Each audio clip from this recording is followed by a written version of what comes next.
टूरी गाड़ी चढ़े जबलपुर रे, उतरे सहडो करे बाजार कोतमा के, खाए बीरो पान आँखी माँ काजर लगा के।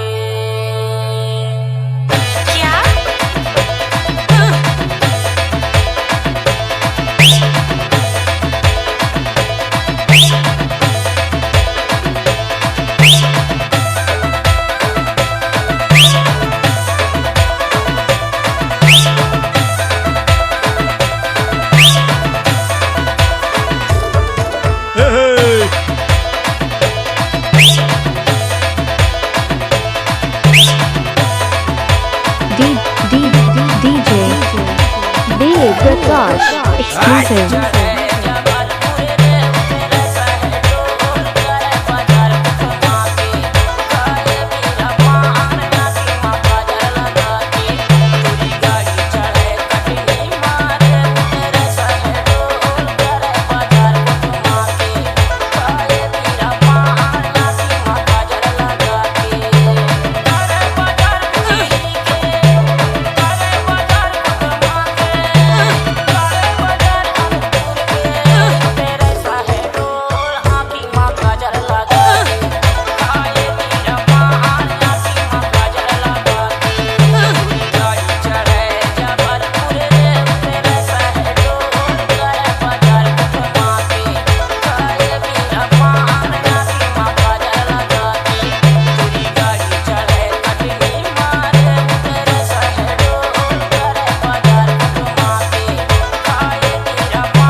DJ Prakash exclusive.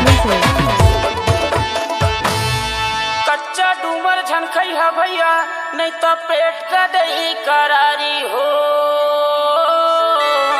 और करिया डौकी झन रखा भैया, नहीं तो रात में दही गारी हो। अरे अरे अरे कच्चा डूमर झनखई है भैया, नहीं तो पेट का दही करारी हो।